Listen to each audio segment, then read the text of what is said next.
Yo sobat netizen kece, balik lagi di channel tempat nongkrongnya anak-anak penasaran yang pengen paham teknologi tanpa harus ribet kayak baca buku pelajaran ekonomi digital.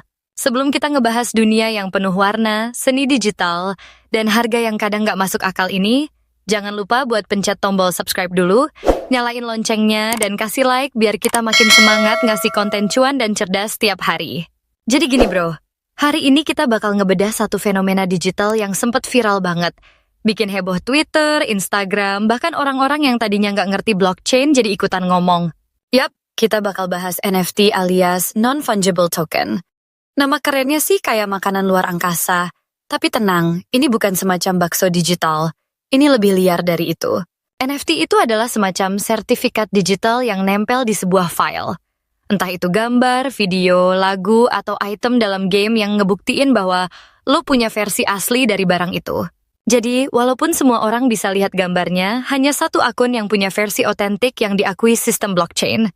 Kayak lu beli lukisan digital, terus punya bukti bahwa yang lu punya itu aslinya, walaupun orang lain bisa download juga. Nah, istilah non-fungible itu berarti barangnya unik dan gak bisa digantikan sama barang lain. Coba bayangin gini, uang 100.000 lo bisa tukar sama 100.000 orang lain, nilainya sama. Tapi NFT gak bisa gitu. Setiap NFT punya identitas unik yang gak bisa disamain. Makanya dia disebut non-fungible. NFT ini hidupnya di dalam sistem blockchain, biasanya di jaringan Ethereum. Jadi data kepemilikannya disimpan secara publik dan gak bisa diubah seenaknya. Lo bisa cek siapa yang punya duluan, siapa yang jual, berapa harganya, dan kapan transaksinya terjadi. Transparan banget, gak bisa nipu. Salah satu momen meledaknya NFT adalah waktu karya seni digital bernama Everyday's The First 5,000 Days. Karya Beeple laku terjual seharga $69 juta di balai lelang Christie's. Gila nggak tuh? Cuma gambar digital tapi dihargain segitu. Dunia langsung panas dingin ngebahas ini. Abis itu, mulai deh muncul gelombang besar NFT. Ada yang jual foto selfie tiap hari selama 5 tahun. Ada yang jual pixel doang. Ada juga yang jual item game kayak pedang, sepatu, sampai karakter avatar kayak di Bored Ape Yacht Club.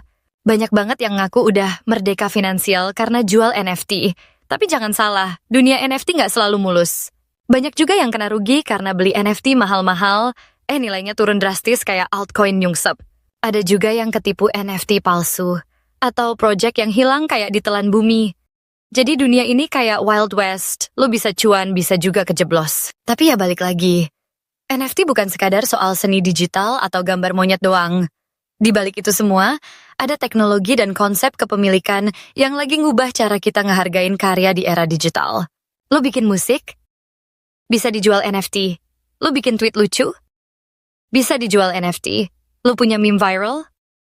Bisa jadi aset. NFT juga udah mulai masuk dunia game, bahkan metaverse. Lo bisa beli tanah virtual, rumah, baju buat avatar lo, semua berbentuk NFT. Bahkan brand-brand gede kayak Nike, Adidas, sampai Gucci udah masuk ke dunia ini, jualan item digital eksklusif buat kolektor dan gamer. Sampai dunia hiburan pun kena efeknya. Musisi kayak Snoop Dogg, Grimes, dan The Weeknd jual lagu-lagu mereka dalam bentuk NFT. Bahkan ada film pendek yang rilis eksklusif sebagai NFT. Gila, distribusi konten digital makin banyak opsi sekarang. Salah satu kelebihan NFT adalah seniman atau kreator bisa dapat royalti secara otomatis setiap kali karyanya dijual ulang. Ini ngubah ekosistem banget karena biasanya kan artis cuma dapat uang sekali pas jual karya. Sekarang tiap pindah tangan bisa dapat bagian juga. Canggih banget. Tapi masalahnya masih banyak yang belum paham, bahkan skeptis. Karena NFT sering diasosiasikan sama gambar aneh yang dijual mahal. Padahal sebenarnya konsepnya bisa jauh lebih luas. Bisa dipakai buat tiket konser. Bahkan ID digital. Secara teknis, NFT itu cuma file metadata yang nge-link ke file utama. Entah itu gambar, video, atau yang lain. Dan file itu biasanya nggak disimpan langsung di blockchain karena ukuran gede. Jadi, banyak NFT yang file aslinya masih hosted di server luar. Ini bikin ada potensi hilang kalau servernya mati. Makanya, komunitas NFT juga lagi terus berkembang biar bikin standar yang lebih aman dan tahan lama. Mulai dari pakai IPFS, Interplanetary File System, sampai bikin smart contract yang lebih transparan dan tahan scam. Ada juga tren Generative NFT, yaitu NFT yang dibikin pakai kode dan algoritma. Contohnya kayak CryptoPunks atau Bored Ape. Tiap item punya kombinasi elemen yang beda-beda. Bikin tiap gambar bener-bener unik secara programatik. Jadi bukan digambar satu-satu, tapi di-generate otomatis. NFT juga mulai dilirik di dunia pendidikan. Beberapa universitas sudah nyoba bikin sertifikat kelulusan berbasis NFT, biar gampang diverifikasi, nggak bisa dipalsuin dan bisa dicek kapan aja secara publik. Gokil sih, masa depan udah makin digital. Cuma ya, nggak semua orang seneng sama hype NFT. Banyak aktivis lingkungan yang bilang blockchain itu boros energi. Karena emang sebagian besar NFT pakai Ethereum. Yang dulu pakai sistem proof of work yang butuh banyak listrik, tapi kabar baiknya, Ethereum udah upgrade ke proof of stake yang jauh lebih hemat energi. Di Indonesia sendiri, dunia NFT juga sempet rame banget. Dari Gozali Everyday yang jual foto selfie-nya, sampai masuk berita internasional, sampai banyak seniman lokal yang akhirnya bisa dapat penghasilan dari karya mereka yang biasanya nggak laku di pasar konvensional. Tapi ada juga gelombang scammer lokal yang bikin project NFT abal-abal, ngejanjiin roadmap yang muluk padahal ujung-ujungnya kabur. Ini bikin banyak orang jadi ilfeel dan mikir semua NFT itu penipuan, padahal nggak semua gitu bro. Jadi, kalau lo mau terjun ke dunia NFT, entah sebagai kreator atau kolektor, pastiin lo riset dulu. Baca white paper, cek kredibilitas tim, dan jangan tergoda FOMO. Karena dunia ini kayak pasar malam, rame banget tapi harus hati-hati. NFT juga nunjukin bahwa kreativitas di era digital bisa dimonetisasi dengan cara baru.